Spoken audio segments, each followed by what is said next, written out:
Hey everyone, I want you to picture something. You step off of a crowded shuttle in Guatemala.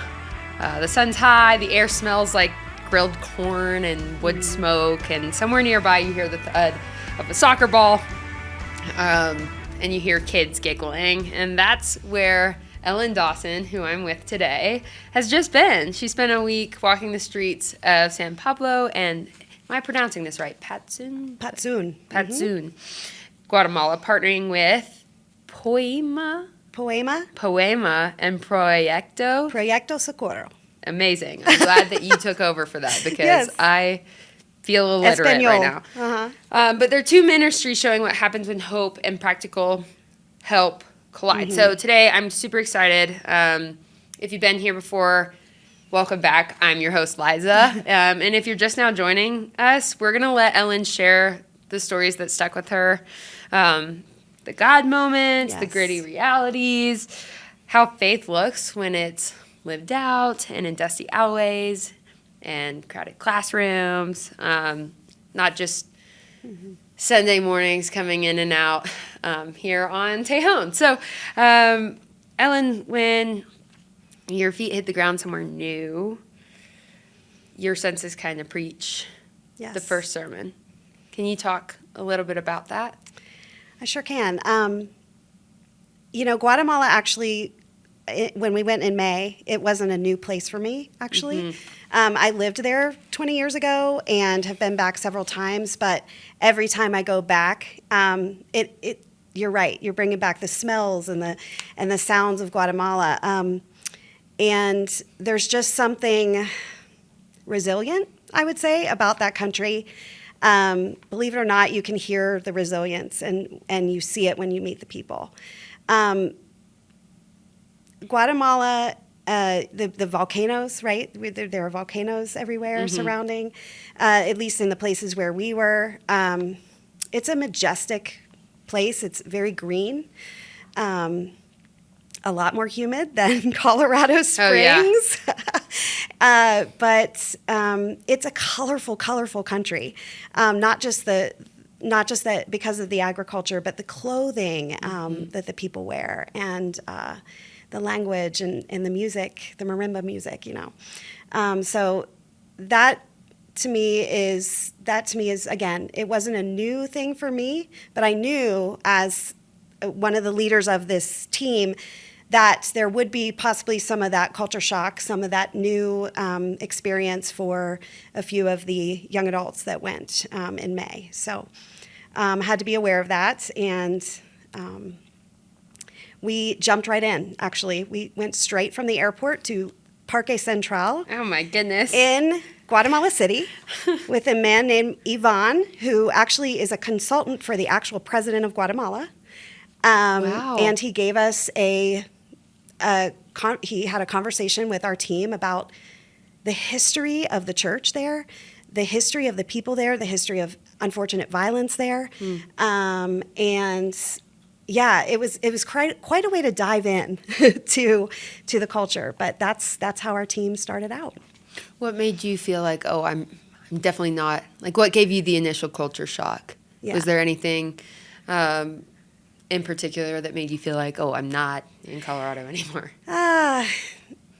Unfortunately, there's a lot of smog because of the chicken buses. Okay. They're, basically restored school buses that are painted extremely colorfully, and they each are named according to their route, the city that they go to and from.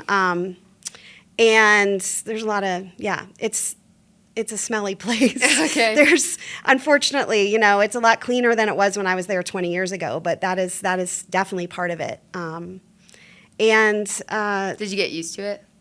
I mean, you do. Once you're there after a couple of days. I mean, did I get used to it when I lived there? Sure. But when you're just there for like 5 or 6 days, you do adjust. Yeah, sure. Of course. Sure. Forgive me, you said poema? Poema, which is Latin for made in the image of God. Oh, that's beautiful. Isn't that awesome? That is awesome. Yeah. So there, young people are turning their creativity into businesses that lift their whole community. Can you speak to that? Can you give us specific examples? Yes. This is an amazing ministry led by Eddie and Karen. Ikshe, I think is the way I want to pronounce their name. That's, there's 22 languages spoken in Guatemala. And so this is one of the indigenous areas, Patzún is. And several years ago, First Pres partnered through Del Camino Connection with Eddie and Karen and this Poema ministry because it was focused on young adults and entrepreneurship. And this was my first time meeting this family and seeing their community and seeing their ministry, and I was just blown away. They are working in a place where kids leave at a very young age to find this future they've been told they will have. And the truth is, their future is not always as bright in reality. And so what Eddie and Karen are doing is they're loving on these teenagers and saying, what is your dream? Because it can happen here, and I will help you do it. They're helping them figure out who they are right there. They don't have to be this great person after walking for weeks and weeks and weeks or paying somebody thousands of dollars to get them to the United States. Yeah.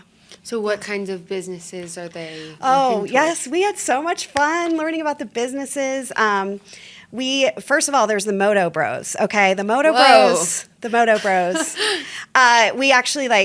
We were just so blown away by these two young men. Eddie got them paid for their certifications to go get certified in motorcycle repair. Their dream is to have like a full-on shop. They're 23 years old. That's amazing. And they own this this motorcycle repair shop that was super busy. I mean, we were watching people come and go, and it's right there in Cojabal, which is where Eddie and Karen live. We visited the crepe boys, Crepe Land. Crepe Land make crepes, and they started with carts in their Central Park in Comalapa, and they now have a full-on cafe, crepe cafe, the best crepes I've ever had with banana, peaches, and Nutella, believe it or not. And they're coffee connoisseurs. They found that that's a new passion of theirs, so they're like starting to like partner with people in Antigua because coffee in Guatemala is like the best. And they're now actually building a second restaurant that's including a home for their family. And this is what we saw, that this isn't just about people building a business. This is about transforming their community and their family. And their grandmother was there, and she was just crying and telling us that she is just so proud of them, but she's relieved that her grandkids are there because so many of her, people her age don't have their family around because they've left. So these two guys, their brothers are actually running the carts now because they're running the restaurants. We met Evelyn, who started out she was kind of given this storefront, and she started out by selling pots and pans, and she told us she realized that wasn't really what she enjoyed. After 4 tries, she finally found the business that she wants, and it's like a gift shop. So because it was right before Mother's Day, she had all these like balloons and these like flowers she had made from ribbon, and she had like this little sign that she put out to her. I mean, it was just beautiful to see that she was telling us, I see a future here because I love what I'm doing. We also met, which I'm sure other teams have met, Sergio. He's a weaver. He has this incredible, it's a huge loom. I mean, it takes up an entire room, and he does huge bolts of fabric, but he told his story of how he's been back and forth from Canada, actually, with a work visa about 6 times. Again, he's only like 24, 25 years old, and he went to Canada to make money, to buy the looms, to send back to his family, to build this business. And he told us even when he was picking tomatoes day in and day out, all he could think about was weaving. That was his true passion. I could go on and on. We met a few more entrepreneurs, but and we went to one of the workshops that Eddie led and met even more of them. And I think because we had a young adult team that were the same age as Right. these like entrepreneurs, it was especially impactful because, similar to our fellows program, they're teaching you to listen to the Lord about not just who you are, but what are you called to do. Yeah. Yeah. Oh, my goodness. Yeah. That's amazing. That just gave me chills. It's so great. I hope you'll come and meet them Me in too. the future. Yes. Me too. And so then the other ministry, you're going to have to pronounce it again. Proyecto Socorro. Okay, they're bringing, correct me if I'm wrong again, Yes. clean water, school supplies, Yes. dignity to kids and families. Can you tell me about that ministry? I Yes. think I have a better grip of Poema. Yeah, but- and I will tell you when First Pres, I've learned more about the history. When they first looked at partnering in Guatemala, they were just focused on finding one partner, but they were so moved by Eddie and Karen's ministry, and then the Morales family ministry, Proyecto Socorro, that they said we have to partner with both of them. Mm-hmm. We have to. Edgar is really the patriarch of the family. It's a family ministry, and it's a family community in the humid, hot community of San Pablo, San Marcos, which is on the westernmost side of Guatemala. But their porch is really like a community hub, is what we saw too. Mm-hmm. They have this table that just is enormous, right? It wasn't just for us. I mean, people from the community were coming in and sitting down to breakfast with us. But right beside their house, they've built this water purification plant called Rio de Vida. And it's very small. It's a very small operation, but they filter water. They package water in like the 5-gallon bottles, and then like the regular like bottles of water that we use, but also bags of water is something that they sell in Guatemala. And then they distribute them to the community, but their price is so much better than most of the other distributors. They are still able to sell it much cheaper to their community and still make a profit. All that profit goes to ministry. Ministry with schools, which is actually more of a ministry of encouragement to teachers. Scholarships for students. We met a lot of the scholarship students and their families. They came to personally thank us. It was awesome. We got to play some games with them and dance and stuff. But they also take care of medical needs. That's a kind of a newer thing that they've found the community needs. So word kind of gets out and gets back to Edgar, and then he visits the home of the person in need of some kind of medical assistance. And that's what they use the money for. They're just continually pouring out generously with their time and money. So how are they surviving if they're constantly pouring out? LEU has a job. LEU's one of the main like brothers, right? Okay. Jonathan runs the water purification business. I mean, they do take profit for that, Sure. for to pay them. But Loli has a job, and they're doing this in their spare time, really. That's amazing. Yes. Oh my gosh, and it's so cool to be able to know them by name. Like, I love how you're just talking about them on a first name basis, like helping us to be able to picture them. Really shows you that God is universal. God is global. He is. Yeah, we talk to them every month on a Zoom call. That's awesome. And we have several members of our church that are committed to doing that, and they're our friends. They're our brothers and sisters. And so, yeah, I hope people get to know them through me. I hope I can honor them in that way. So, yeah. And this is going to sound like a pointed question, and I mean this with as much kindness as I possibly can. Sometimes mission trips get a bad rap. In that they can seem a little bit like a tourist trip with a Jesus sticker on it. Yep.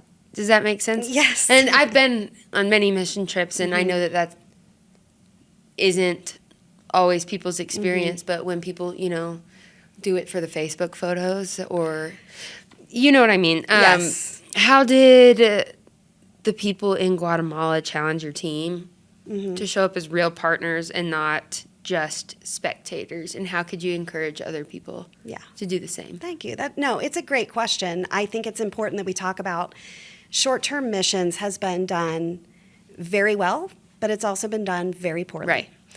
I will say, though, we can't give it a bad rap. My personal call to ministry happened on a short-term mission trip in Jamaica. Mm-hmm. So, I mean, God will use any kind of generosity, including our time, right? And even if we go with that intention in mind, God can change that. He can. But I would say part of my job as a missions pastor is to assure that these partnerships are healthy, that we are truly partnering. We aren't just writing a check, and we aren't just parachuting in for a week to get a great experience and feel good about ourselves, right? That's not what mission partnership is about. It's about being kingdom people. And I want to go back to our first day. Yvonne was sharing with us, and at the end he said, I want to challenge you all to remember this week is not about what you will do. It is about who you will be. And I've heard that in missions before too. We're not vacationaries. Have you ever heard that word? No. Vacationaries. We're not vacationaries. We are truly there to be with our brothers and sisters. It's funny, with the team, we have trainings, of course, before we go. And so what are we going to be doing is one of the biggest questions you get before you go, but it's also, what did you do when you come back, is a question that you get. And it's hard to say, we hung out, we ate meals together, we walked, we listened, we prayed, we worshiped. I mean, these are, there are project trips, that meaning that if there is a specific need in a specific project, of course, as partners, if they invite us to do that and help them with it, we will. But that is not the sole purpose of these partnership visits. It is to relationship. Hang out and listen and encourage. I think encouragement is one of the biggest things that we do while we're in Guatemala. But they encourage us just by being who they are. So Okay, next question is, this is about generosity. Yes. Regardless of monetary generosity, but I get you. Most of our listeners, I mean, I know we reach listeners of every age group, but they're in a faith on a student budget season. So they're in classes, they're worried about rent, they're starting side hustles. How did your view of generosity stretch when you were in Guatemala, especially when life feels tight? And our version of life feeling tight is very different from people in Guatemala who don't know if they'll even make it there, if they have to travel to leave. Yeah, that's my question. So generosity is a part of what we're called to do, to be generous as Christians. And I was once a young adult. I'm not anymore, but I live on a budget even now, and I would say, first of all, don't ever let money be the reason you don't follow a calling. Specifically, I would even say, if you're really feeling a call to go on one of these partnership visits with the church, it's a way to invite people to support you and to invite people to kind of come along with you, because there are people who have the means to support those that can't necessarily just write a check and go. But in addition, I would say our mission engagement team realizes that we have a responsibility to be good stewards of the finances that are given to the church. Even if it's $5, that will go. And we take that very seriously as the mission engagement team. We know that $5 will make a huge difference to one of our partners. But generosity is also time. I think that's one of the biggest things. Time and prayer for our mission partners. If you can commit to praying for our mission partners, one of my favorite quotes is, the history of mission is the history of answered prayer. If we can be a praying church that prays consistently and constantly for our mission partners, like, I think that actually means more to them than the financial piece. They pray for us. I'll tell you that. They pray for us. And secondly, things like the Zoom calls. That's an hour of your week once a month. And we have, again, several committed people that join those Zoom calls, but that is another form of generosity, listening to them, asking questions. We also have, like, one of the young adults that went on the mission partnership visit a few years ago to Guatemala. One of the ways he was generous was he gathered some laptops. He had talked to Eddie. He had stayed in touch with Eddie. He ended up, he has the gifts to take these laptops and wipe them and, like, make sure they're at the specs that Eddie needed. And our team actually transported 7 of those laptops down there for Eddie's program. Cool. That's another form of generosity, right? Like, he gave of his time. He used his gifts to provide those laptops for our partners.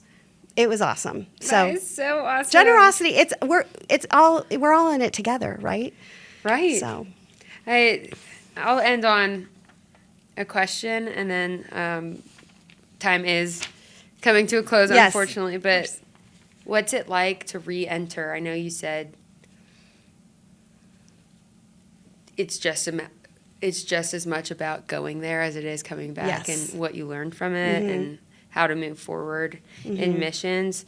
How does coming back help shape your daily life here in Colorado Springs? Thank you. I mean, I've had the opportunity to be on several different types of mission trips, partnership visits, but I would say specifically this time, if you want me to focus on this time and what I learned coming back from Guatemala, we're living in a world and in a nation that's talking so much about migration, right? Immigrants, ICE, the ICE raids, the border. And when you sit down at a table and have lunch with a 23-year-old that has made a choice to stay in his community while all of his other friends have basically gone and he hasn't heard from them, some of them he hasn't heard from, or if he does, they're not actually telling him what life is really like as an undocumented, whatever word you want to use, person living in the United States or in Canada. And I think that our team actually walked away saying, these are real people with real lives and real dreams.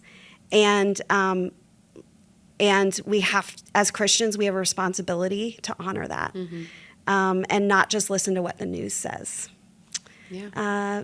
That was my biggest takeaway, at least this time. But Thanks also for that sharing First Pres, we're so lucky to have these partners. We are so lucky.